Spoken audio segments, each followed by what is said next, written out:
What is going on, Don't Unfriend Me Nation? Welcome to the Don't Unfriend Me Show. Myself, Amy, Olivia are in the house. Obviously, got a whole bunch of stuff for you. Olivia? Yes. Are you going to say something now? Or well, I was going to wait until the show started. Oh, okay. I just didn't know.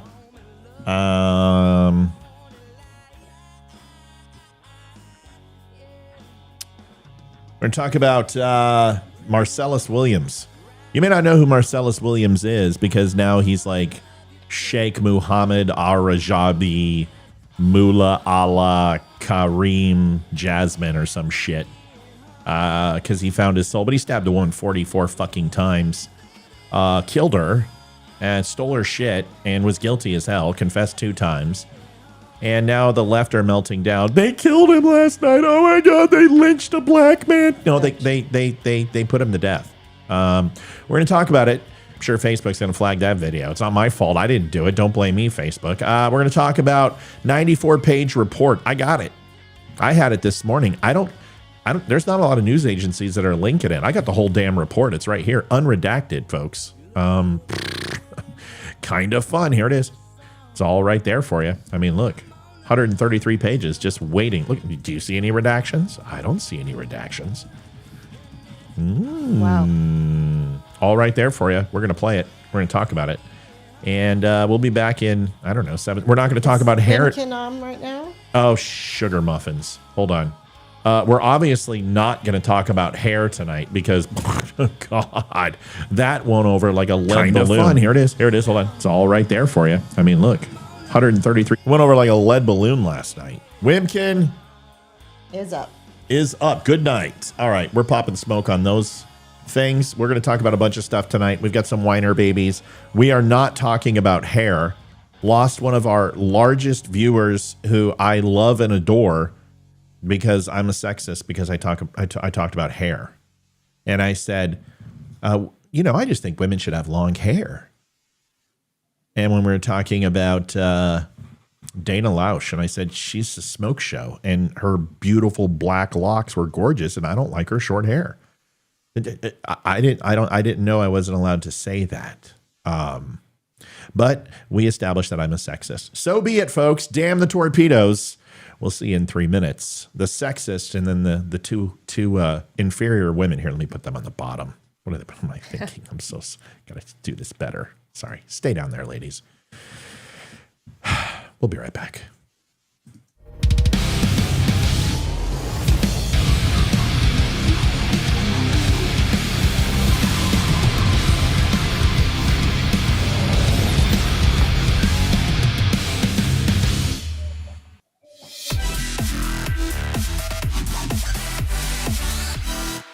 Hello, Victoria Spillman. How you doing there, love?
Greatest comment of the night goes to Sharon Tyler. Funny, I was debating cutting my hair.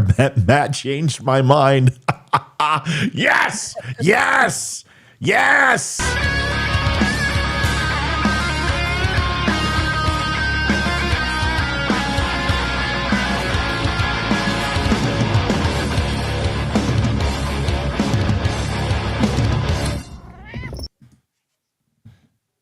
congratulations on your success, brother. And I really appreciate you giving, both sides, and just free speech, the opportunity to have a platform, dude.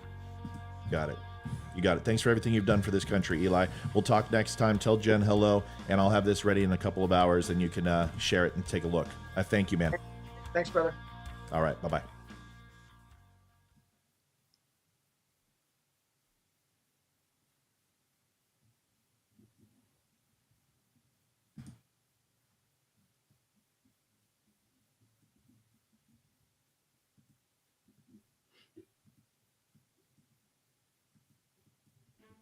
What's going on, everybody? Matthew Spear from the Don't Unfriend Me show. I am proud to announce that the Documents of Freedom are back in stock. It's a 3-book collection, leather-bound, by Arcadia Publishing. Starts out with the Bill of Rights, and it's the complete edition of the rights, so you can look up and reference anything your heart desires. Declaration of Independence, with revisions and founder images included, beautifully illustrated. And last but not least, what would Documents of Freedom be without the Constitution of the United States of America in its entirety? The box is handmade by PFC Flags, custom engraving, all 100% made in the USA from the nails to the glue. And we have a 5-star rating, satisfaction guaranteed, 150 sold 5 stars or better. It is so important, especially in today's society, to ensure that the younger generation has these books available in the future. Control, this is radio to Car 44. Car 44, can you please stop sniffing during the commercials? All you have to do is move your microphone or shove both fingers up your nose so sniffing stops. Thank you, Car 44. I can't hear you. You're breaking up, Car 44. Sure, get them for your family and friends, available right now. Head on over to thedumshow.com/books. Thanks so much. Adjusting transmitter output. This is the Don't Unfriend Me show with your hosts Matt, Leroy, Amy, and Olivia. Geopolitics, military analysis, and election coverage. Coming to you live on all major social media channels at The DUM Show. Honest, direct, unfiltered. We can agree, we can disagree. Just don't unfriend me. What is going on? Don't Unfriend Me Nation. Matthew Spear and the 2 long-haired ladies of the Don't Unfriend Me show, Amy and Olivia. Olivia had some words to say. Well, first of all, we'll get to Amy's introduction. Amy, welcome to the Don't Unfriend Me show. Sorry. Right. We're all perpetually doing cocaine on the Don't Unfriend Me show. Olivia. It's just the rain. Oh, it's just the rains down in Africa. Olivia, did you... Car ramrod. Car ramrod. That's funny. That's funny. Did you have something to say? I did, yes. Are you going to try to do it, or yes. Did you want me to reset it up in a different way? No. Are you sure? You were saying car ramrod and it made me laugh. So. Oh, okay. All right. So Olivia Spear, ladies and gentlemen. Yes. I just wanted to say that I'm from a middle-class family, yes. right? Yeah. And it was a community within a community. Yeah. In a community. Community. And in that community. Yeah. Did they commune? It was a middle-class family. Oh, boy. Right? Yeah, I get it. So, yes, I grew up in a middle-class family. So that's wow. In a community. So thank you. Thank you. I'm blown away. Yeah. Do I have a cheer button or something? Or do you have a cheer button? I have a cheer button, but I didn't know how to cheer myself. So I figured you could do it. So, okay. I don't have anything. Let me see. Hang on. No, it's okay. I've got. I mean, you could have went a little. There you go. Thank you. Yeah. That's right. The Karens for commodity. We did it, Joe. Just makes common sense. I agree, Dr. Fauci. I completely agree. Welcome to the Don't Unfriend Me show. Made a video a few minutes ago. Now, Facebook, I just want to talk about this is how we started out. I know Amy remembers, is that I had a ticker in the first 137 days of my show that said being held hostage by Facebook. And I counted it up 137 days, and finally it stopped. So we're going to do it again because Fuckerberg wants to continue to stop me from saying what's happening. And I've got some very interesting facts because Mark Zuckerberg today announced that he is no longer a Democrat. He's an independent. Ooh. Whoa. Right. Yeah, and Kamala Harris is a reformed socialist. My hairy balls. I remember that well, but it wasn't just you. My hairy balls. My hairy No, balls. the Facebook ticker. I think Yeah. it was also a lot of other, I guess, right-leaning people, not even just podcasts, but just people who had different views than the left, the far left, I should say. I think everyone was hostage then, if I can remember correctly. Yeah, it wasn't good. So I made a video and I'm going to show it to you. And the reason why is because, first of all, my traffic has went down like 90%. My income has went down like, I think 98.6%. Yeah, it's like my body temperature. I think we're at like 98.6 right now. They have just slashed us. We're making less than 1% of what we were this time last year. It's insanity. But that's why we have the donation opportunities. And we can talk about that in a second. But first, I'll show you my video. Oh, thank you, Maddie. Already starting off right. Well, we might as well do it now. linktabgo.com/show. If you want to fund the show, if you want to get Olivia's cop, we need to get her down to Glenwood Springs. She needs to go into the mineral baths like Doc Holliday did, because her tuberculosis is just killing her. We've tried whiskey. We've tried having her sleep with Big Nose Kate, stay up for 72-hour bingers playing poker. None of it seems to work. No. So we're going to have to get her down to Glenwood Springs and get her into the mineral baths and see if that makes a difference. By the way, Doc Holliday died with his boots on. Just thought I'd let you know. With his boots on. Very interesting. I will sleep better tonight knowing that. Thank you. Yeah, it's an interesting thing. So I'll be your huckleberry. I'm your huckleberry. No, it's not. I'm your huckleberry. You got to say it right. I'm your huckleberry. Let's get it. Well, Johnny Ringo, looks like someone just walked over your grave. So anyway, that was the moment I formed a crush on Val Kilmer. I would have done him too. I mean, forget about it. So it's an interesting thing. Doc Holliday died in Glenwood Springs. And according to the movie Tombstone, but he didn't die there, and he didn't, because you see him lose his breath, and he looks down and goes, "Oh, it's funny," when he looks at his feet. That's not what happened. He actually died with his boots on. He died several years later after Wyatt Earp, but it wasn't good for the story. Also, Johnny Ringo wasn't dead that day. He was actually picked up by some Mexicali's that cornered him, and a lot of people said it was a suicide, but it obviously wasn't. Mexicali's took out the Cowboys because they were stealing their cattle. So an area that, yeah, it was the Clintons. Hillary got him. But then another area of a piece of history that I know a lot about. Like, I went through probably about 4 years reading everything Wyatt Earp that I could read, and Doc Holliday, and I really got into it after Tombstone, and then realized that the entire movie was complete dog shit. I mean, everything about it was just like, it was still a good movie. It was a great movie. How was the wasn't there another one just Wyatt Earp? That was with Kevin Costner. Yeah, that's right. Very depressing because it was more accurate. And it really kind of showed how the Earps were truly a criminal element with badges, and they were corrupt. They're like a mafia. And they would go in and take over these cow towns and hold the town ransom by providing protective services, but ultimately taking over legal means and illegal means of income. They weren't very good people. And the whole thing about Doc Holliday and Wyatt Earp being lifelong friends, it's not true. In fact, Wyatt Earp said he was going to kill Doc Holliday when they finally separated their ways. And, they made Doc Holliday look like a great gunfighter, and he wasn't. In fact, Doc Holliday, out of the people that he killed more people with a knife than with a gun, because he couldn't hit the broadside of a barn. What's up, Amy? Am I squirreling? No, it took me like a long time to realize that you're talking about a completely different Doc Holliday than I was thinking of in my head. You're thinking about the movie Doc Holliday, which was the kid. I was thinking of Back to the Future, and 1.21 gigawatts. I'm like, this is I don't know what you're talking about. Oh, you were thinking Back to the Future 3. I'm sure we're like, gee, Doc, Yeah, it goes back into the Western and you're chicken. You're chicken. Because I'm like trying to follow along, and I'm like, I don't think I've ever seen that in the movie. But Holy shit.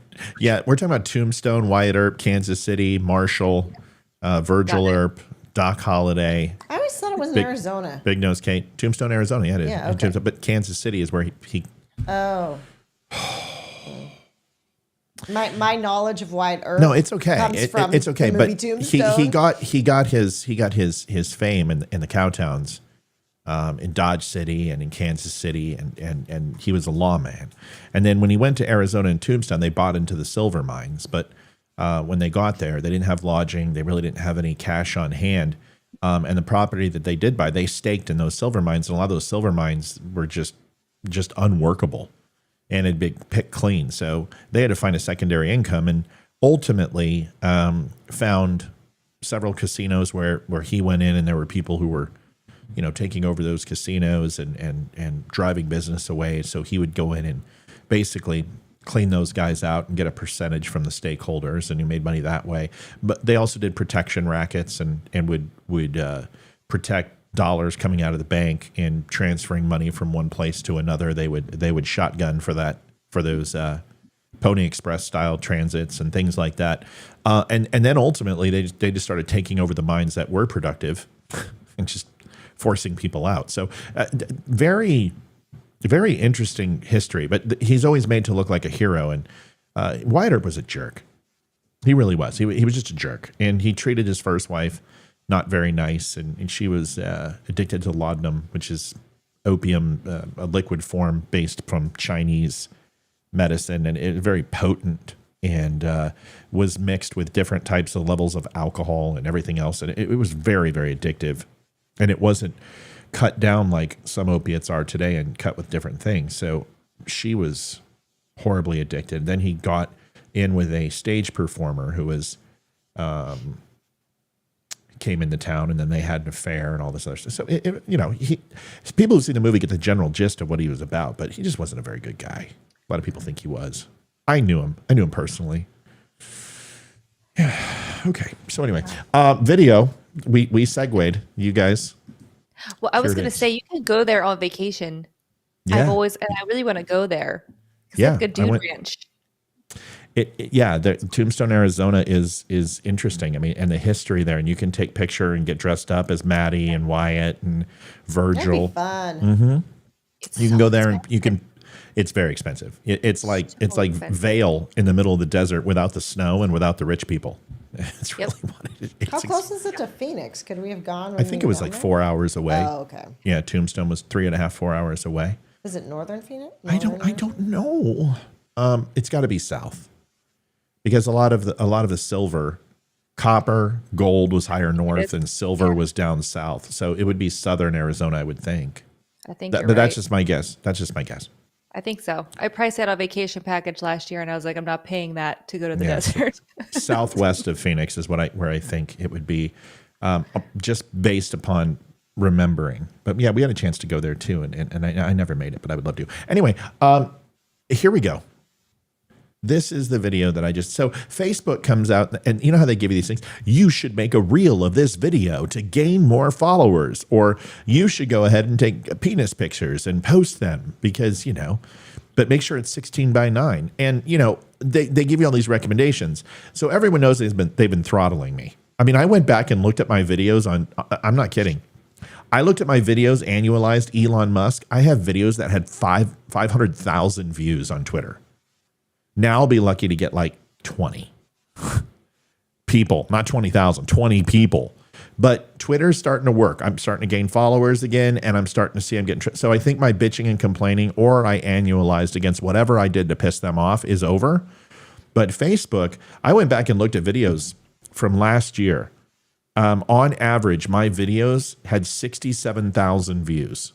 Whatever I put up. It didn't matter what I put up. Some of them were 1.5, 1.75 million. On average now, I get 1,700 views per video. That is ridiculously bad. I mean, horrible.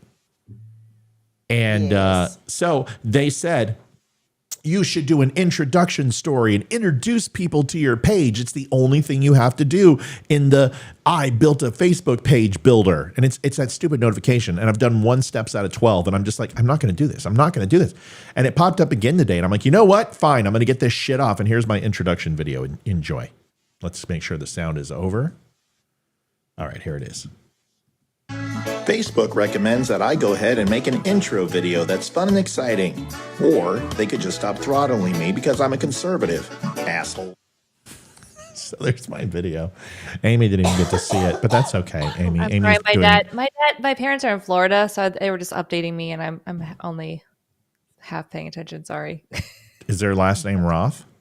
I just realized there was a storm coming. How? Did you want me to play the 9-second video again that couldn't grab your attention the first time? Yes. Oh, okay. All right. Here you go. No, Facebook recommends that I go ahead and make an intro video that's fun and exciting. Or they could just stop throttling me because I'm a conservative. Asshole. Okay. So I love it. Yeah. It's great. Do you understand how difficult it was to get the assholes to cut off effectively? It was pretty difficult. All right. Let's get into. Yeah, we got a lot to do. Okay, we're going to Virginia Beach to escape the storm. What is there? I know there's a hurricane coming up. It's Cat 3. Did it move to Cat 4? And I think it was like 932 millibars. How did you know this and I didn't? Because I read the news and I pay attention. I think it was 932 millibars. So that's pretty high. It's pretty high. It's pretty strong. It's Cat 3, so that means it's going to move to a Cat 5 before it hits landfall at 932. If it gets down to 916, it's going to hit Cat 5 for sure. Yeah, it's not coming anywhere near us. Well, right now, until it's going to turn and hit Louisiana.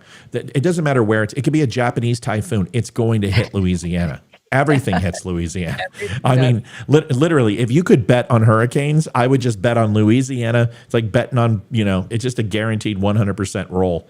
It's like, ladies and gentlemen, we have an Alaskan hurricane typhoon. It's called a hurrifoon. And oh my God, it just made a southern turn towards Louisiana.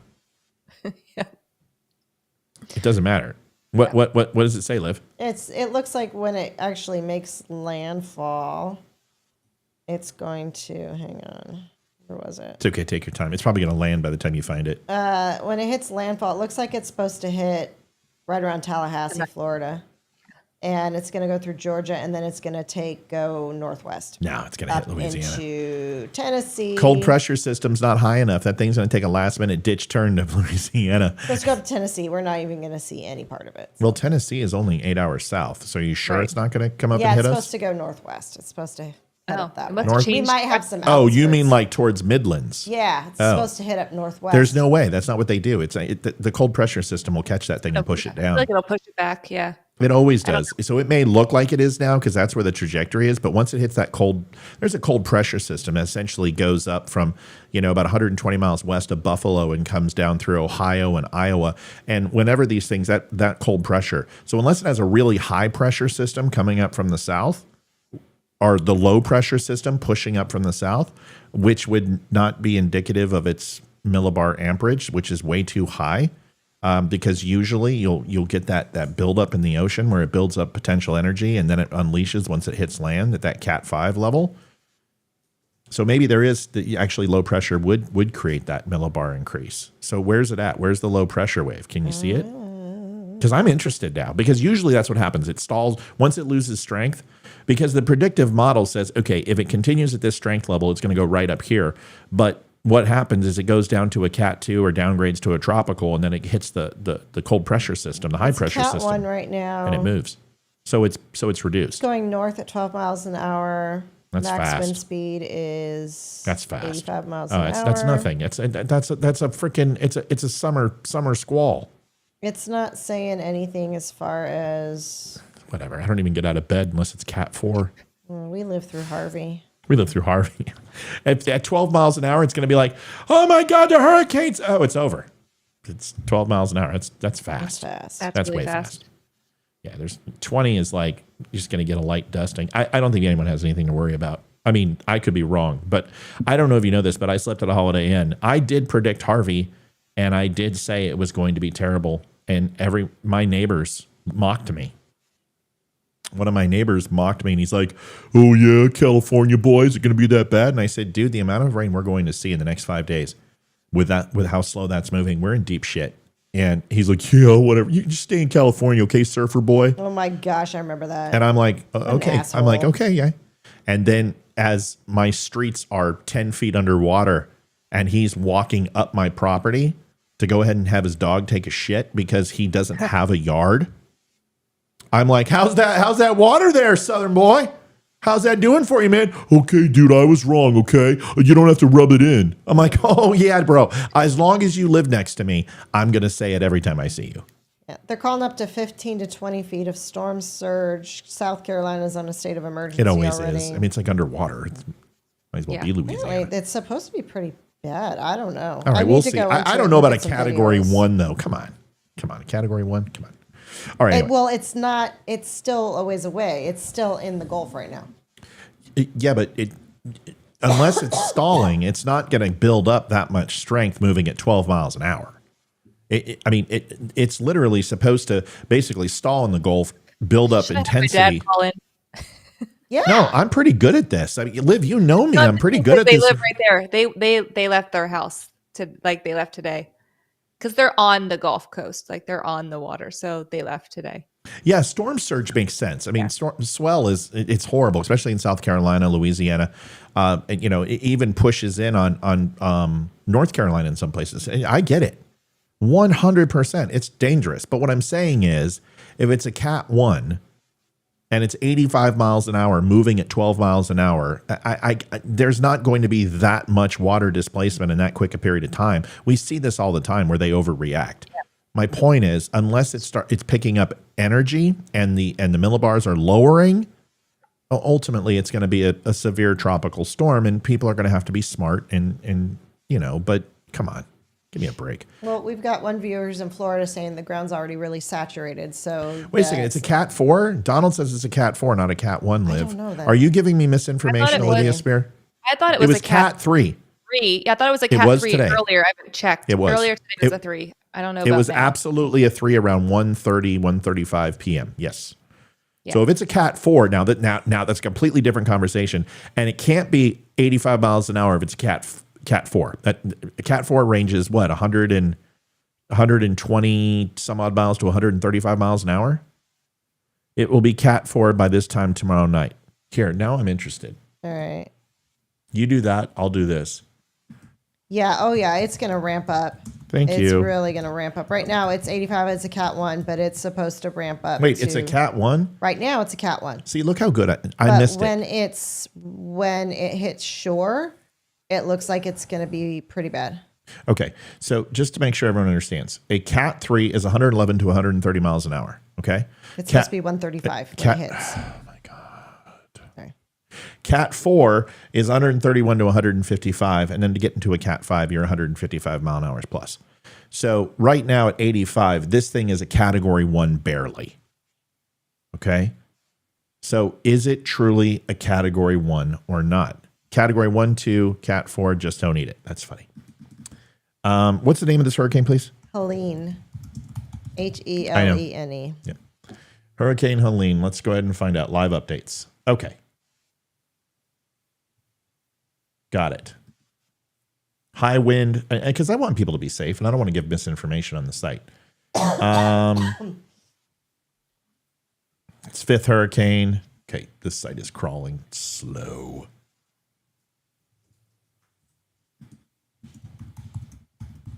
Okay. Oh,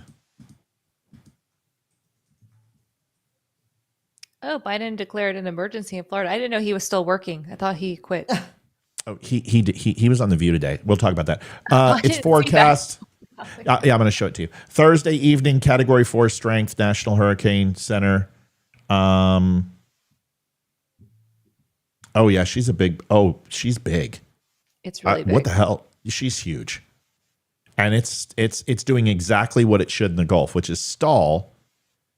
Because the low pressure system actually will come down. So low pressure is going to come up through the Gulf, follow the coastline of Texas, and push up in through Tennessee. See that? Like this.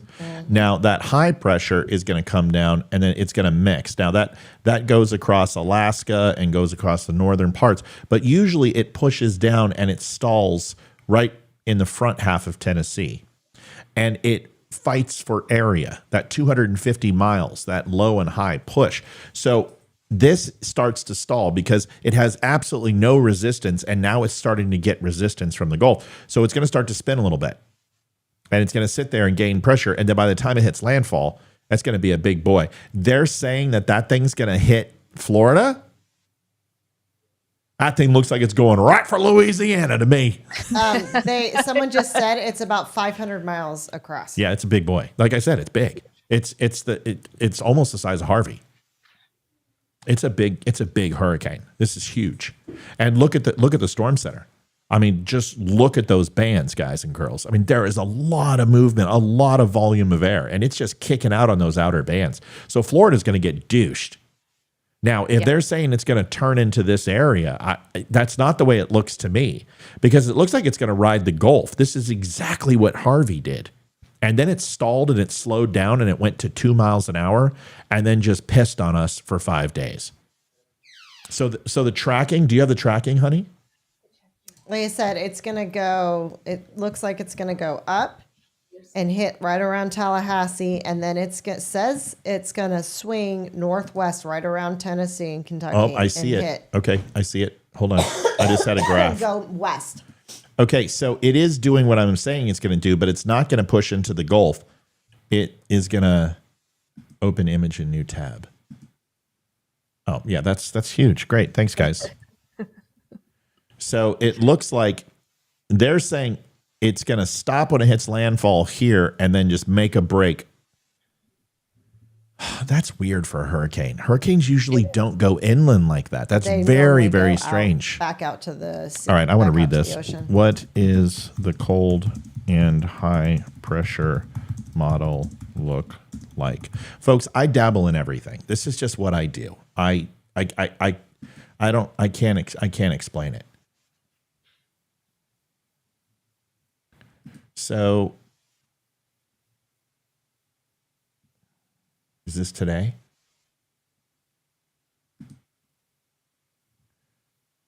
So I want to see where weather atmospheric pressure today, where we're at.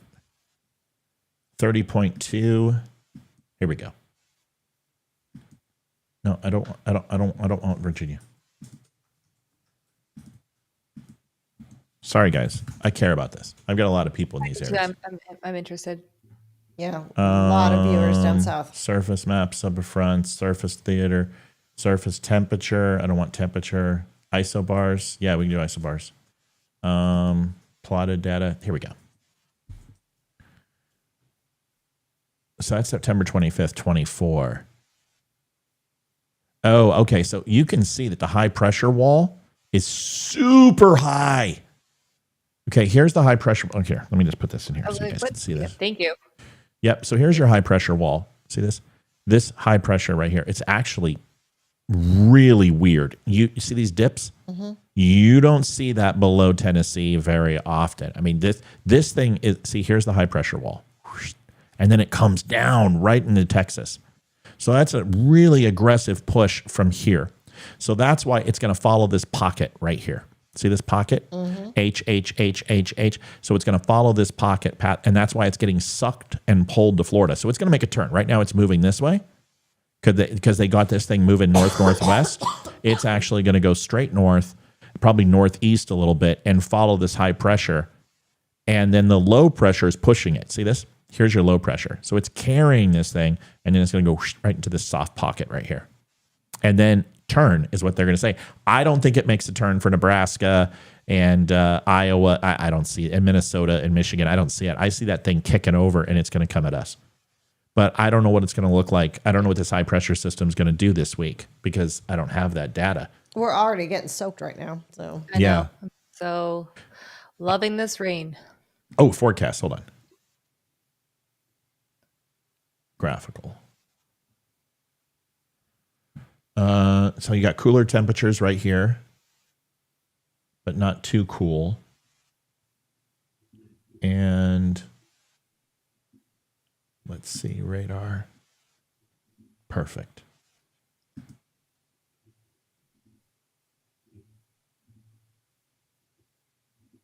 It's not even picking up on radar. Yeah, I mean, that makes sense why it's going to move that way now, I guess. But we'll have to see, because the thing about high pressure changes is that's going to decide where that hurricane goes. As soon as that high pressure changes, and if it comes down and you get a bunch of cold air coming from the Alaska Blaskers and the Canadian Rockies, it's going to push that hurricane down, and then it's going to stall because the counterflow of air. So it's being pushed like this, and it's going clockwise. Well, that air, that cold air, is going to come in at a counterclockwise, and it's going to literally reshape. It could break down the eye wall. But what will happen is that it will reduce, and then once it gets its flow going, and once it continues to kind of get its strength building, it'll go back in its counterclockwise fashion, and then just move wherever the winds or wherever that pressure will push it. So we'll see. But I don't think I've seen a hurricane in a long time go left when it comes up on the Keys. I don't think I've seen that.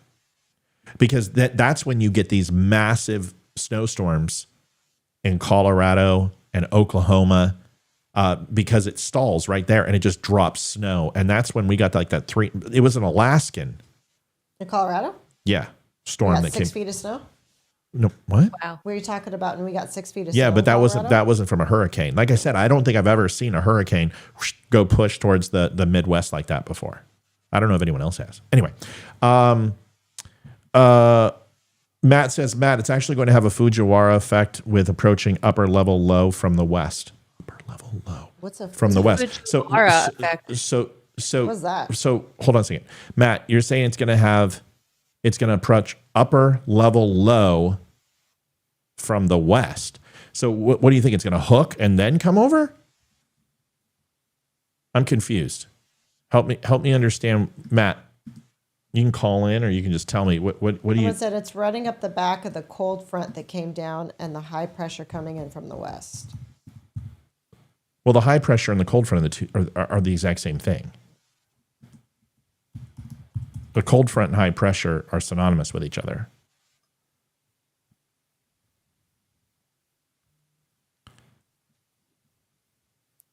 Should have went to meteorology school. No. I'm looking at Fujiwara effect. Oh, well, it's the Fujiwara effect is smaller base systems that gain power on the stall and turn into larger base systems, I believe, which is what I was just explaining. So when you see these smaller systems come in and overall stall, they will gain power and develop into larger systems.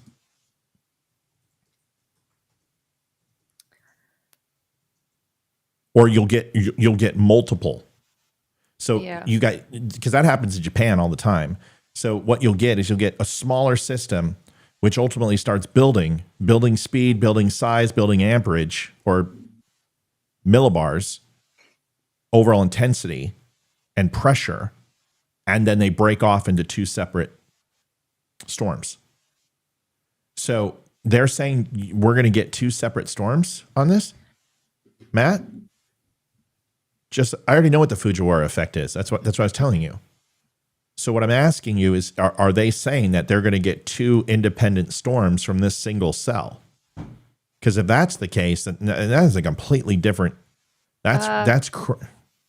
According to USA Today, and this is an article from yesterday, it says that Hurricane Helene could undergo the Fujiwara interaction with another storm that's over the south central U.S.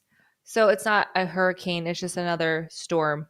Well, but then it would transfer. That's what they're talking about. Is ultimately an independent, smaller storm is going to become a larger storm because of the initial energy given off by that first larger storm, and it's almost like a symbiotic relationship. Does that make sense? Yeah. So instead of both of them competing for the same space, one storm is large enough to go ahead and share the energy from one, and both independently, I don't think I've ever seen that either. Have you ever seen that in the United States? Amy? I don't think so. I'm just reading this article. I guess there's a low pressure system over the Ozarks that it's probably going to interact with, according to this article. Here, I want Could to occur hear. over Arkansas. Nothing beats living in the moment. I'm listening to you. But sometimes I'm just the unexpected happens. skimming this article. And Well, good morning. Here we go. have Watch an this. interesting weather pattern shaping up and something that caught my eye a couple days ago. What we have are these upper level lows that often come in this time of year from the northwest. We do have another one of those developing right now. And as it does, it's going to be. All right. So what they're saying is that this ride of air current here is low pressure. And you can see your space in here, which is where high pressure is. So it's extremely high. So that's where that energy is pushing up. And they said it came from the northwest. So you're talking Oregon, you're talking Seattle, Washington, Northern California air pushing down through here, creating low pressure. Off from the main circulation. What that does, it causes lift in the atmosphere and often gives us rain. What you're looking at right here is that upper low as it develops today to our northwest, and this is the water vapor imagery. When you get into the purple colors, you're looking at much higher water vapor in the atmosphere, and then as you get into the greens and browns, that's much drier. Okay, so that's what we just talked about, right? We saw that pattern where it's pushing up into this area, which makes sense that that's where the storm's going to go. Air. Over the next 24 hours, this upper low is forecast to gradually work its way to the south and east, and we start to dry out on the backside of that a little bit. But here's where the catch is. You watch this tropical system. Okay, because that is where you normally see that low pressure system push it out, and it moves over Florida and goes through central and eastern Florida or eastern to west, depending upon where the pressure system is. And then it will either go out to sea to the east or it'll just dissipate to the west once it hits landfall. Occasionally, that low pressure system is actually coming down through this area, and that's where it goes into the Gulf, and it rides along the coastline and can get into Mexico and the Gulf. Or that low pressure system comes down and then has a gap here, and then that's when it channels up into Louisiana, which always seems to happen. Like that is like you'll see high pressure, low pressure coming up, you'll see high pressure coming down, creates a channel, and it's right through Louisiana, and then it just rides the coastline and then goes up to the upper northeast. But she says there's something else happening, and she's going to explain it. So let's listen to that. Upper low associated with what will be Hurricane Helene. That upper low is going to track to the north. Now we have two of them out here. Notice how this one starts to wrap around this other main low. This is called the Fujiwara effect, where two tropical cyclones or areas of low pressure interact with each other, and this one, the tropical system, will get absorbed possibly by this one. Watch what happens. There it this is. actually moves to the north and starts to get absorbed into this system. Oh, shit. How is that going to affect us? Well, there's a lot of tropical moisture with this tropical system coming in from the south. Notice how it wraps up into the original low pressure. That's the tropical moisture that we're watching for the upcoming weekend. Now, there's still some questions on the placement of this low and where this one is going to track. But for now, if you see those rain chances going up, especially by Thursday night and Friday for the weekend, it's because of that circulation getting absorbed and that tropical moisture affecting us starting as early as Thursday. Okay. I'm not just a podcast host. I stayed at a Holiday Inn Express last night. Ask me how I know so much about this stuff. It's okay. Go ahead. I'll wait. How do you know so much about this stuff, Matthew? Well, Olivia, it's really funny that you would ask. Living in Virginia, you learn a lot about cyclones. Here they're cyclones. You go to Japan, it's typhoons, and essentially they're the exact same fucking thing. There's no difference. So one is, oh shit, we gonna get a lot of water on us, and the other one is like, oh man, look, dude, surf's gonna be great on the eastern shore, man. But I didn't know anything. I came from California and Colorado. You don't get typhoons and cyclones. You get the occasional hurricane in California just off the rando chance, but you just don't get it, and you certainly don't get it in Colorado. But living in Japan, I mean, it's ridiculous. Japan gets hit like effing crazy. So you learn a ton about this. But the Fujiwara effect, I just have never seen it in the United States pan out or at least paid attention to see it. So I didn't even know that could happen, but it makes sense. Like I said, takes its energy, transfers it to the other low pressure system, creates two independent storms. But then you've got two independent storms competing for space. She even said, we don't know which way it's going to go. So these forecasting models are completely, it's up in the air. So, we could get rain. What would really suck now this is what really sucks, is what I do know about the Fujiwara effect. And this happened in Tokyo and Roppongi and Hokkaido and Okinawa, just all along from the southern part of Japan all the way up to the northern part of Japan. As a cyclone came in, very similar to this situation, and two independent cyclones started forming, and they looked like two boobs. So what we thought was going to happen is going to come in, and they were both going to ride up, and one was harmlessly going to ride the storm or the sea, and the other one was going to be in mainland, because they can't occupy the same space, right? Something has to give. One of those storms will have to be absorbed by the other or dissipated by the other. So what it looked like was it was just going to go ahead, and one was going to hit mainland and one was going to go up to northern. One was going to be in the sea. We would get swell, obviously. You get a lot of groundwater, but overall, no big deal. And I can't remember what year this was. We can look up the models. But what happened is that the one that was going to go out to sea slipped underneath, and they did this. So you had one at 6 o'clock and 12 o'clock, and they both went up and oh my God, so much water. Winds were incredible. And I mean, it was nasty. It's probably one of the nastiest storms. And I was on mainland. So I was just right out of Yokosuka. I wasn't on my vessel. We were at a house. And I swear to God, I felt like it was Karate Kid 2 when that typhoon came in. I mean, I thought Mr. Miyagi was going to go out there and go save his life. Like, fuck you. You go out there. I'm not going out there. Anyway, so, all right. Now that we've bored everybody with our meteorological experiment of learning, thank you for you can come here for your latest news. We'll have some tomorrow. We're just expanding everyone's knowledge. Nothing wrong with that. It's just about learning. It's this is how we learn, and it's good stuff. All right, so here's what we're gonna do. We're gonna go ahead and we're gonna talk about this guy first. This is Marcellus Wallace. What does Marcellus Wallace look like? What? Say what again, mother? Is he a bitch? What? This is Marcellus Williams, and his name is no longer Marcellus Williams, and honestly, I don't give a shit to look it up. He now he transitioned to Islam while he was in prison for the last however many years. So his name is like Khalid Sheikh Muhammad Rabadushi John or something. So this guy last night was put to death. And it's an interesting story because the left is absolutely melting down over this. They are calling it a lynching and saying that this man was murdered by Missouri governor. Now, there's some things about this. So I will walk you through to the best of my ability of what I know about this as of right now. This guy had several run-ins with the law, and I mean several, from armed robbery to aggravated assault. Not a good human being in any way, shape, or form.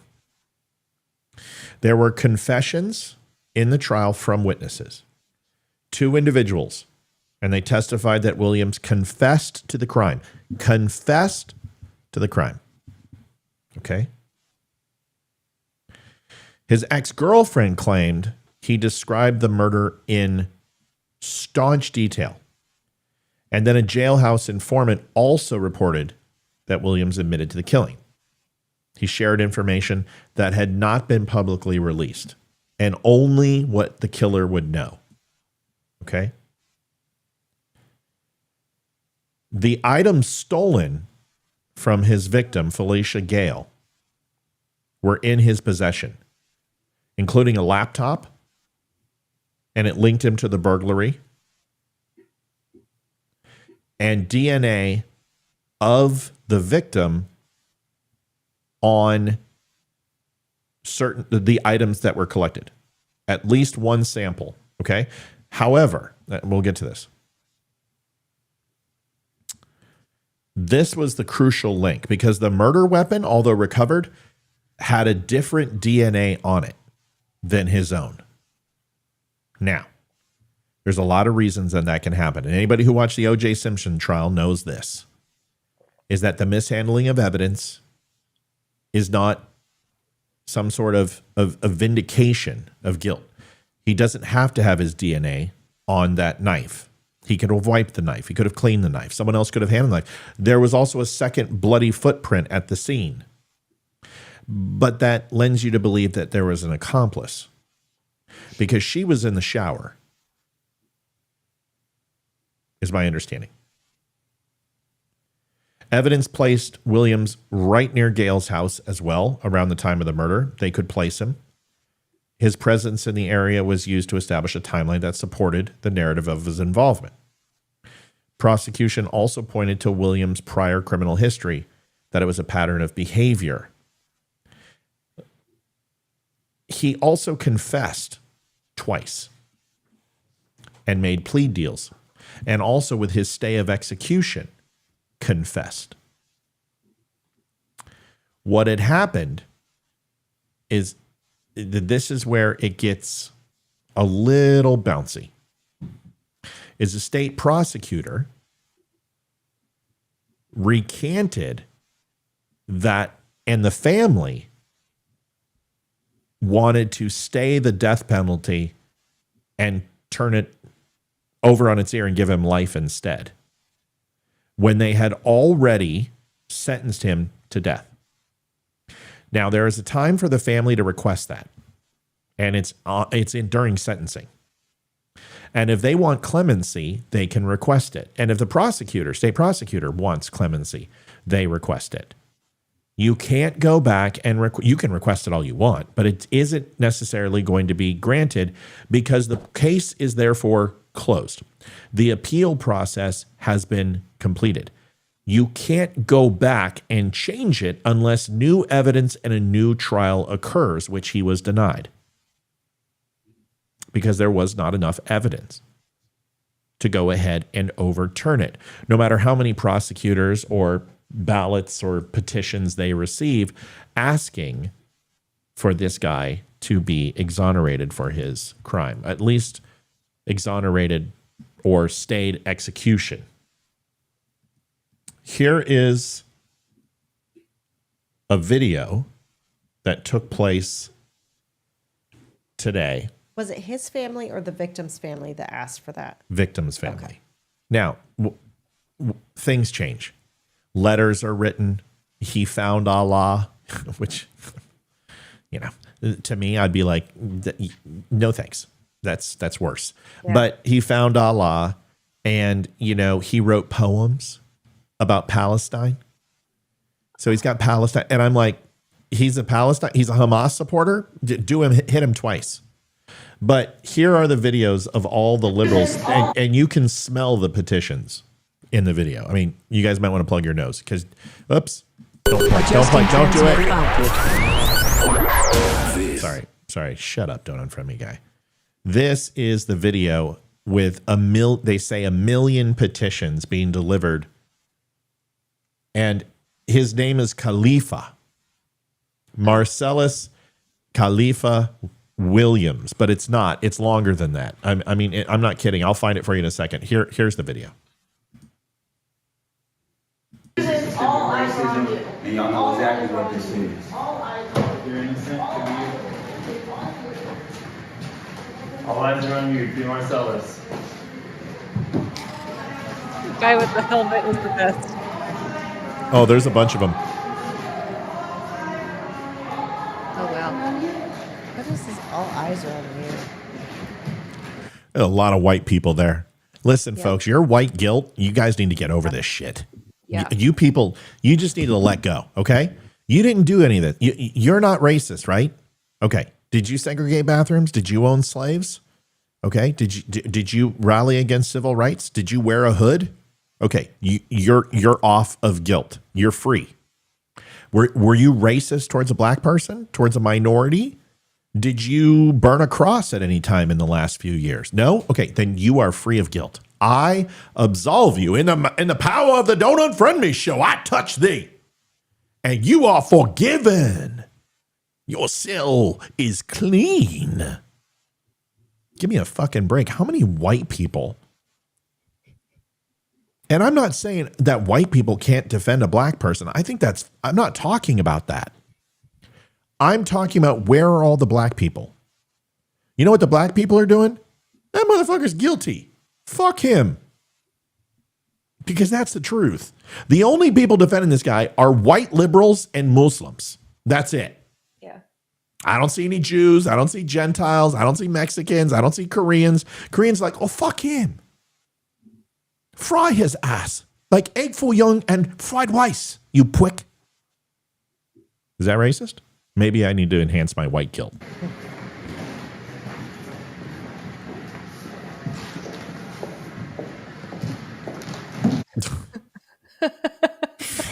It's just like, I mean, every Democrat that you've ever argued with on Facebook is right here in line. All of them are right here in one room. Yep. Where's Karen? Give me the Karen. Coordinate their outfits. I don't know, but Karen's going to be here any minute. There she is. I want to speak to your manager. Oh, it's a woman. It's a Karen. Yeah, I want to speak to your manager.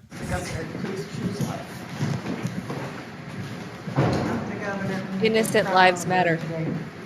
I don't think that's a million, Pete. Look. Well, hold on. Let's finish the video. This gets better. Hold on a second. I'm ashamed right now. The victim's family doesn't want this either. What did he do? He's just a fucking clerk. Right. The guy literally is like a clerk. He's a paralegal. He's just there for the summer. And he's like, I don't look at his haircut. He doesn't need this. He's got enough problems. I hope they cross-referenced all these signatures to see if they were real. Do you see the terrorist kafaya? Yep. On the white person, you know? Yep. That guy completely smells like a foot. I can tell you. First black person. Hold on a second. Let's get drum roll. Drum roll. There was one other drum roll. Wasn't there one other? The girl with the long wavy hair. Yeah. She looked Haitian. She had cat food on her mouth. I was gonna say I didn't see any cats on her. I didn't see any cats on her. She had a cat paw for good luck.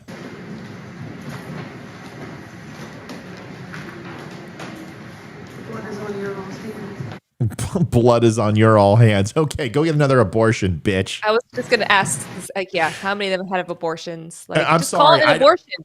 I don't mean to be so bad, but why don't you just call him a clump of cells? Yeah, right. It's an abortion. It's not the death penalty. He's just a clump of cells who stabbed a woman 44 times. 44 times. 44! That's a lot. It wasn't like, oh, God, I killed her. It was, oh, fuck. Oh, I'm going to do it some more. Oh, my God. Pace myself. Okay. Stamina. Doing the Pilates. You stabbed her 40. If Leroy was here right now, there'd be a lot of comments that I'm not going to make. 44 times. 44. Do you know how much hate and anger it takes to stab? Folks, it's not easy. Just move your arm up and down 44 times without a knife in it. And I'm sure it was with a lot of force too, but it's a lot. Once again, the victim's family asked for leniency, Sharon says. That is absolutely true, but they didn't ask it during the criminal trial. It's also not up to them. It's not up to them. The jury, the time for that is during sentencing. It is not, 10, 15 years later. All right, hold on. We're gonna finish watching this and then we'll talk about it.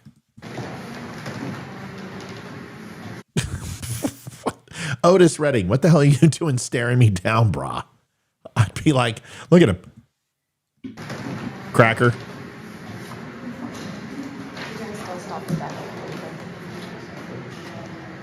So those are just flyers. No, it's 1 million signatures. It looks No, like it. I mean, the last one that dropped off, it didn't look like a signature page. It Right, looked like come flyer. see, like come see our band at the Beatnik, the Beatnik coffee shop on 33rd and The drum Ralph. circle. It's a drum circle. Right, the drum circle. Come join us for a sage burning, so we can clean our souls. Give me a break.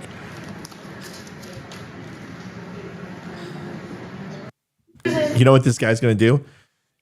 You know what I would have said? Hey, thanks so much. I'm not even going to fucking recycle this. I'm throwing it right in the garbage can. Just all of it. I'm not even going to save a tree. We're not only going to kill him, we're going to kill some trees too. Just want to let you know. All right. So listen, I don't have the same gene inside my soul that other people have. This empathy for murderers. I'm sorry.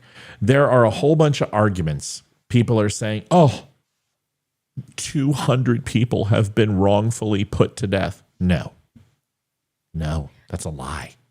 It's a complete fucking lie. 200 people on death row have been absolved of their crimes after they were proven guilty and not put to death, which shows that the system owes them a big settlement, but it shows that the system works. It shows that the appeals process works. It shows that the process of getting a fair trial and moving it up the court system, it's inconvenient. It sucks.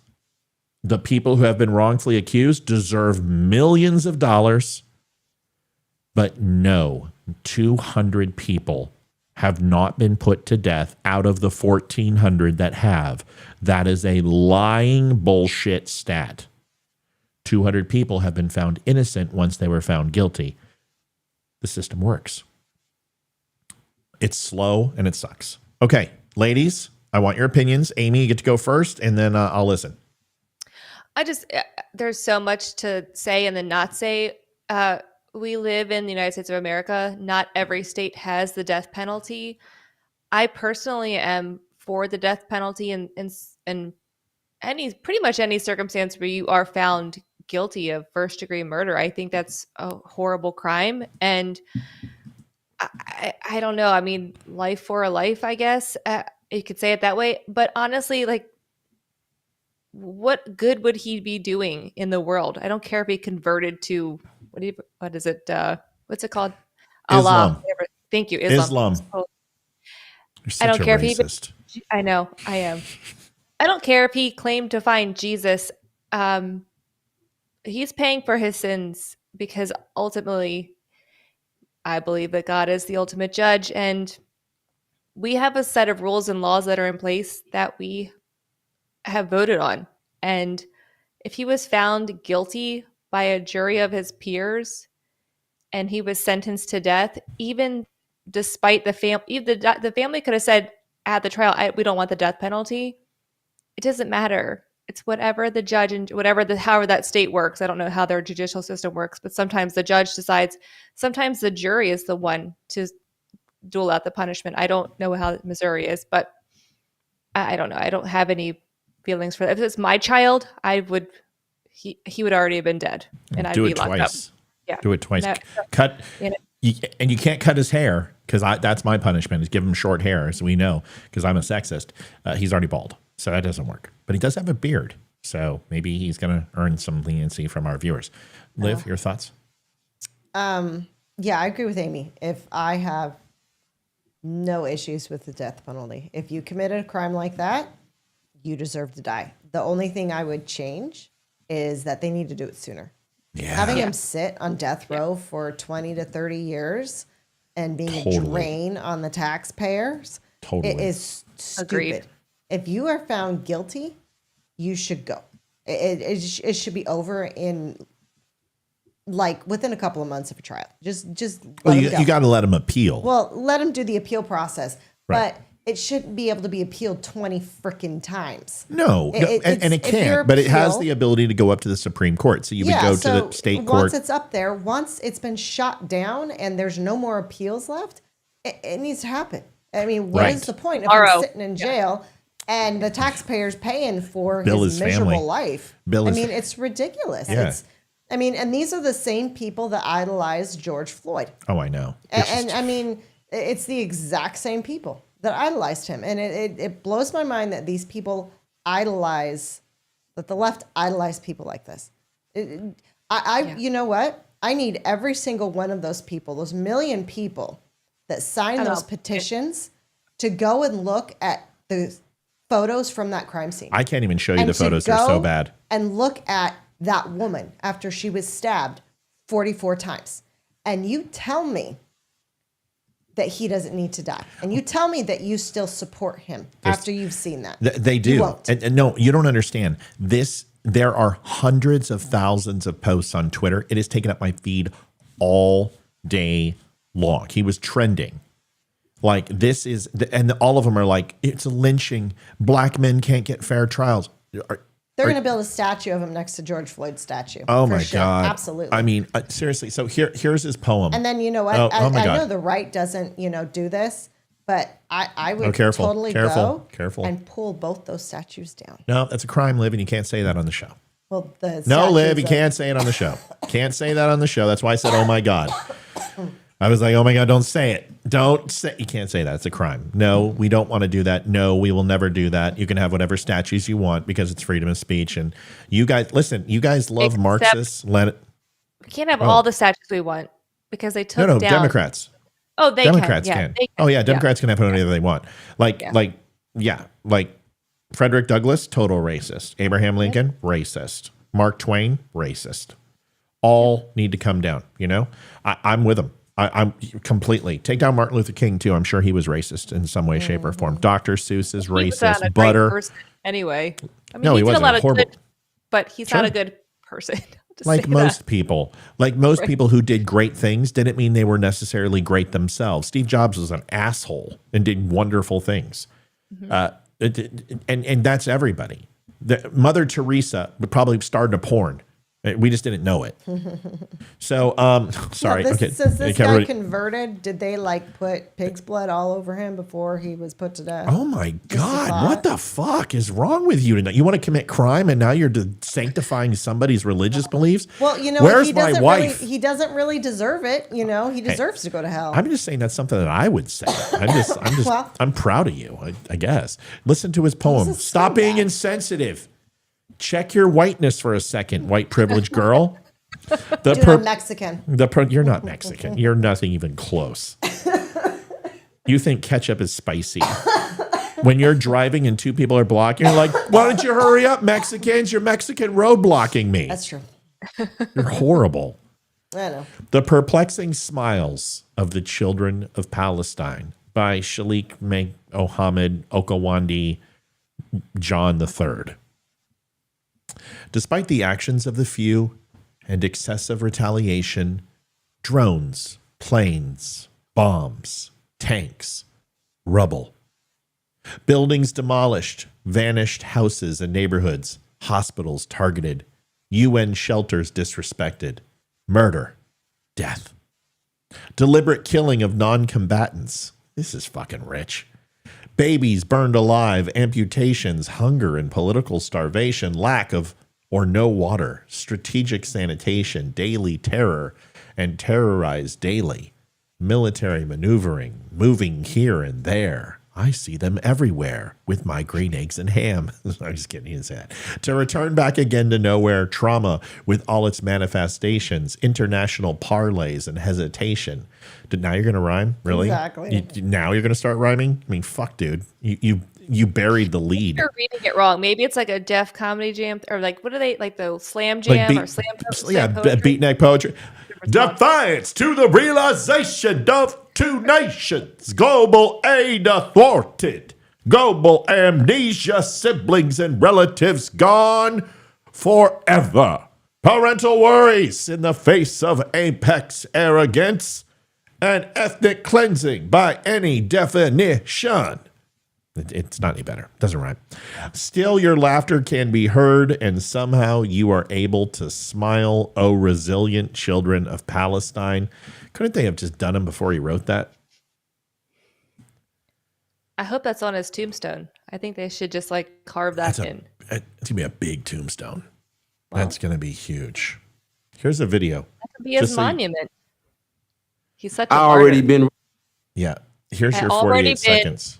And is this him talking? Is this him speaking? This is him being unburdened by what has been. Okay. He's coming on. He's going to show you real quick. By the way, he's voting for Kamala. Just kidding. That was horrible. So rude. So rude. Seriously, can we be sensitive? Dude, all the liberals watching this are just like, you're going to just blow up in triggerness. All right, here we go. Come on. If you're not wearing a tie, please don't button your top button. That's just a PSA to every man out there. Yeah. Well, come on. There's a stay of execution on the video, folks. Hold on a second. I want to know how many of those liberals drove their cars with all the carbon gas emissions. Totally. Did they all show up with Greta Thunberg? Yeah. That's right. Did they carpool? Did they get bussed in? Okay. Oh God, I got to put this back in. I can't believe this. I mean, I can't believe I'm giving this guy airtime, but it's important because I want you to know how stupid the left is. Whatever Allah determines, no saying, I'm satisfied with it. Whatever, so I already been right there at that moment. And I, saying, there's nothing changed about it. I'm still, like I said before, I don't believe in the system, the criminal justice system. I don't believe in it, to that degree. But I know that it can be used for good as well. So if good come out of it for me and for my family and for all those that's been supporting me, then all praise be to Allah. There's a little supplication that the Prophet Muhammad, peace and blessing be upon him, he used to say, oh Allah, if life is good for me, then give me life. If death is good for me, then give me death. You know what I'm saying? So that's how I feel. Okay, you got death. Congratulations, you got what you wanted. All right, well, fuck this guy. Listen, folks. I got to ask the question today. How can you be pro-life and support the death penalty? Easy. It's really simple. Amy, do you want to take this one? Yeah, because I am pro-life and I also support the death penalty. So I fall into that category. Yeah, I'm pro-life because I believe in babies not being killed, murdered in their mother's womb before they had the chance to live on the outside. But if you commit a crime when you're already here and it's an egregious one that you should be put to death for, I am absolutely okay with that. You're murdering babies and you're killing an adult human who committed an egregious act on another human being. They took a life. So, yes, I'm okay with it. Yeah. Liv? I completely agree. I'm like, babies are completely innocent. They've never had a chance to live or be anything or do anything. They didn't get a say in whether or not they got to live. That adult human that committed that crime knew exactly what they were doing. Yeah. And they had a say in what they were doing. So yeah, if you commit a crime like that, you deserve to die. I have no issues with that. I kept it a little bit simpler. What I said is thank you for admitting that fetuses are actually alive. Yeah. So now it's not their soul I'm worried about. It's yours because you just admitted to committing murder. Yeah. Exactly. They tend to poof. Just poof in the air. Not even a retort. Not even a screw you, Trump tard. No, they're just like poof. That's what's known as getting just completely shellacked in a conversation. You're toast.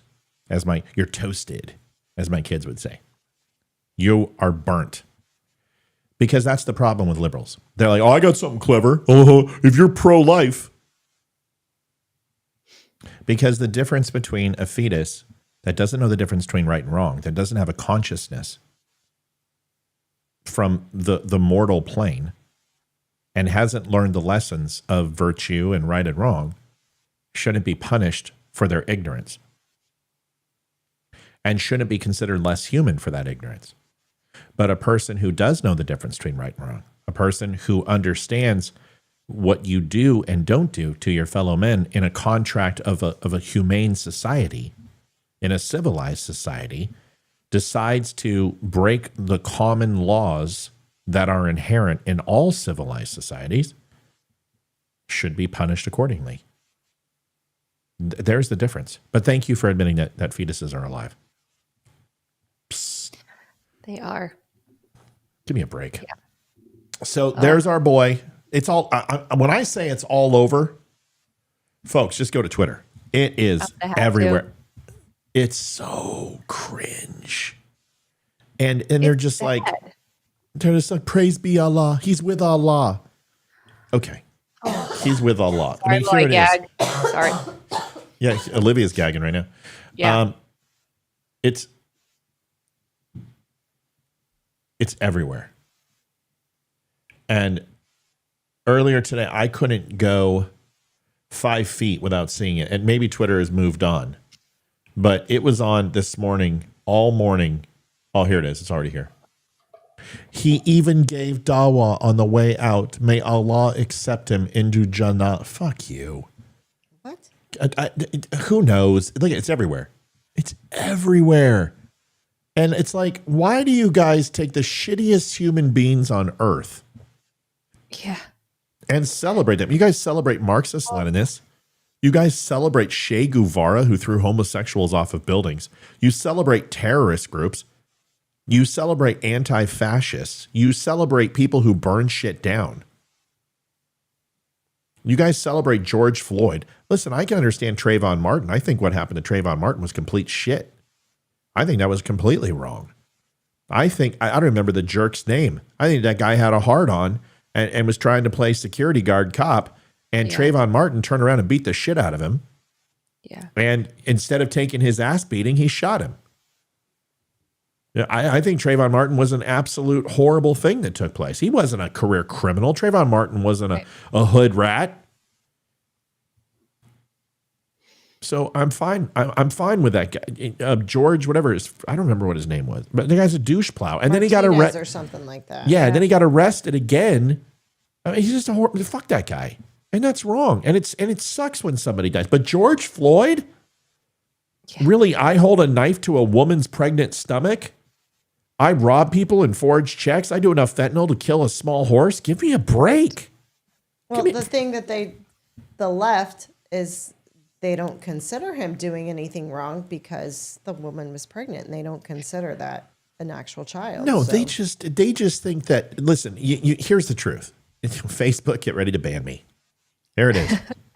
Is you believe that people who are black get a get out of jail free card morally because they've been through too much. Unless they're Republicans, then right.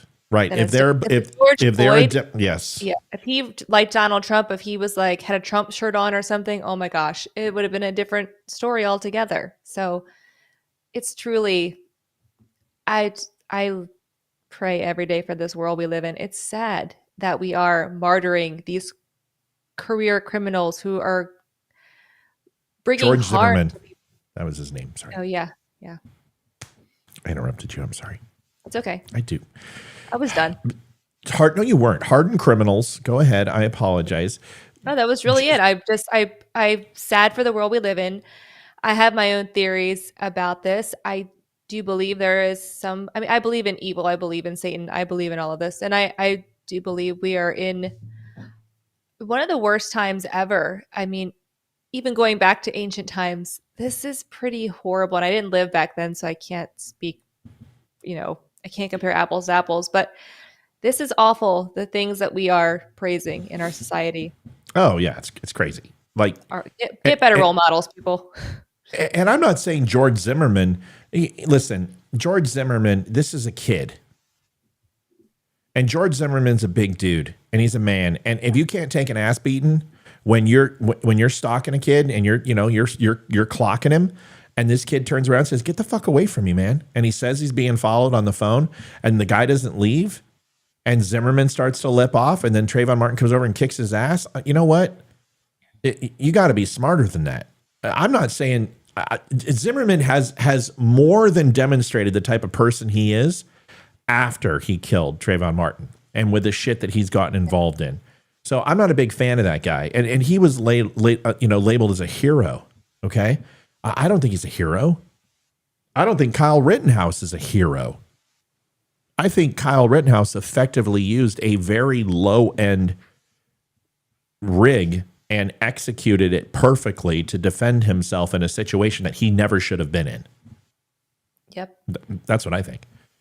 But when everyone's like, Kyle Rittenhouse a hero, and then Kyle Rittenhouse turned on Trump, and I'm not voting for Trump. Everybody was like, fuck Kyle Rittenhouse. I'm like, oh, you guys, you don't get. Yep. He's your messiah. He's your hero. You said he's a hero. He's not a hero. George Floyd's not a hero. Trayvon Martin's not a hero. These people don't need to be emulated. We should have a higher standard, shouldn't we? But that's what I believe. I believe Democrats think because a person's black and because there's been racial injustice and because there's been a criminal justice system that's been unfair to African Americans, all these things are absolutely true. All of it's true. That every time a black person commits crime, it's not their fault. It's systemic and it's society's fault. You're an idiot. When that person stabs someone 44 times, I'm sorry, I don't care if you're black, white, brown, or indifferent, or a lesbian, society did not cause you to be a homicidal fucking maniac. Sorry. I don't care how black you are. Because I've hung out with plenty of black people, and I have never been worried about getting stabbed 44 times. Ever. Ever. Maybe once or twice in my wallet gone, because I've been, in some pretty rough neighborhoods, but there's white people who do that too. If you don't believe me, go to Tucumcari, New Mexico. But to sit here and say that this is even remotely society's fault, you're just making excuses for somebody who does not belong in society. And honestly, I hate to say it, I'm not going to celebrate his death. I just don't care. Same. I don't care. So. Jennifer Black, yes, the show is live stream on YouTube as well as Rumble and Wimkin and Twitter. Until they take us down. We're not. Yeah, until we're not. Yeah, Jennifer, we're live stream and on YouTube anytime. Yeah, so we do a recorded show.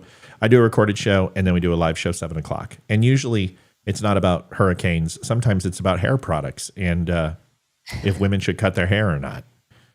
So. All right, let's get on. We have a very large document to go through. So this is available on the Don't Unfriend Me show site. If you all go over to thedumnews.com, and that's DUM, and you go over to Dumb News, I got a copy of this, and I'm hosting it for you. Thanks for tuning in, Jennifer. We cuss a little bit sometimes. If that offends you, let me know. I'll try to dial it back. But people just realized Matt's better when he cusses because I'm just more effective. So thanks. But if you go on over, 94-page report is here for you. I got it for you because I care about you. And I showed you the Donald Trump inventory from the FBI before anyone else. I don't think I'm showing you this before anyone else, but I'll tell you, most of the news sites do not have it for download. I do. All you need to do is right click and you can hit save as and save it as a PDF. And if you can't do that, let me know. I'll email it to you. But if you want to see all 94 pages of the report, it's right here. You can go read the article. I've broken it down for you, and I've basically taken about 8 things that you should know. So you don't have to read 94 pages. You can thank me now. That's fine. Before you go any further. Yes, sweet what pea. were you just looking at? You just kind of went like that all of a sudden? No. I was waiting for the thank you. So I was like, you can thank me now. Oh, and I was waiting. And then you chimed in and said, let's shift gears. Gotcha. Go ahead. Okay. We thought we were having just want to tell everyone about linktapgo.com/the dumb show. We are about 750 below our, well, I guess, whatever. Goal. Yes, I can't think tonight. It's okay. Honey, don't stretch yourself, okay? Just keep it simple. Monosyllabic is just fine, sweet pea. Go ahead. You finish it then. Ladies and gentlemen, linktapgo.com/the dumb show. Listen, the thing about Olivia, can I just say something? My wife is incredibly fucking smart. and super, super articulate, except for on this show. she something about this show. She just goes, bleh. She's That's like, not I've got this. true. Yes, Liv. What? Amy said that's not true. What I'm saying. I think she has a lot of great. I think she's like. Amy, are you saying oh my that I God! am not smart, Amy? I oh didn't. my gosh! I didn't say that. Okay. I'm stuck First with of all, Amy. wait. Shut up. Olivia's overreacting because that's not what Amy said. Amy's overreacting because that's not what I said. Olivia gets into this. Hi, everybody. Oh my goodness. And she gets all tongue-tied. She struggled with the word goal. I don't know why, but I couldn't think of the word. she says amazing things on the show all the time. That's not what I'm saying. But because when I she grew up in a middle class will you hold on a family. second? When she does the ads, something happens. She eats retard sandwiches or something. I'm sorry, I said retard. She eats idiot sandwiches because she can't do the ads. Am I wrong, Liv? Okay, Amy, go ahead. You can tell me what a jerk I am now. Such a jerk. I have trouble with ads too. When especially when I put on the spot, you're like, hey, I'm like, oh yeah, what is all of the stuff we're supposed to say? Hey, I used to have Amy, to can you write go ahead down and can you do the link tap go for us real quick? Hey friends at the DUM show. We're $750 away from our Goal. Our target goal. goal. Goal. We would really appreciate it, especially if you like watching this shit show. Sorry for the language. You could spare. Yeah. If you've already planned your Christmas shopping list and you have money left over this month, and you got your Halloween decorations and all the stuff, please, if you've taken care of your family, go to linktapgo.com/the DUM show, the DUM show, and you can just the tip there, or we can do PayPal too, right? Is that on the folks? We're not doing porn. We're not doing just the tip on the DUM show. We're never going to get I want you to information change again. the button. I'm going to get 1 million petitions signed or whatever it is for the button to be changed to just the tip. Just the tip. I bet we'll get more money. Okay. So if you could find the button, gentlemen, we would appreciate it for the first time in your lives. And go ahead and go to linktapgo.com/the DUM show and you can tip, whether it's $1, $5, $10, $100, it doesn't matter. We appreciate it. For 5 months now, you guys have hit our goal and we are continuing to keep the show funded and going where it goes. I'm letting you know that if you look at that number, you might say, wow, that's a lot of money. And it is. But it's not cheap to run these shows. It is never cheap. And just our internet bill alone is specifically a business account from Comcast. We're looking at $1,200 a month just for our internet. And that's because we stream a shite ton of information to you guys every night. That's not your problem. But what we're doing is asking that if you enjoy it, maybe you can help us out. If you pay $15.99 a month for Netflix, or you go out and get coffees worth $80 a week over at Starbucks, whatever, maybe you can just say, hey, you know what? I appreciate the DUM show and we're going to help them out. We would thank you so much if you would be so kind. And Yes. wow, And that was like pulling teeth. It was. I have Have a you guys? question for you. I do too. Go ahead, Liv, and then I want to No, ask. you go first, Amy. Have you guys checked the PO box yet? Because thank you, Amy, for reminding me. I have not asked for my fan mail recently. I have not received anything in our PO box. Have I? Did you see what we got? This is our fan mail, Amy. I love it. And there, we have some for you too, because we got a full smorgasbord of We fans. got our fan mail. I have They're all something from- for you guys too. I got to drop it off to your house. Is that Kamala Harris toilet paper? It is. I am so going to wipe my ass with Oh, that. that's awesome. And maybe she'll finally I be got- brown. I gotta drop it off. I have like a bunch of them over here to deliver to people. I will kill for a roll of Kamala Harris toilet paper. Oh, by the way, folks, the Documents of Freedom collection, I just want to let you know, we had 3 ordered last night. So they are going fast. If you want to get yours, you have got, what's today, Libby? 25th. I had to think about that one. You got no time left. We will ship them on next month.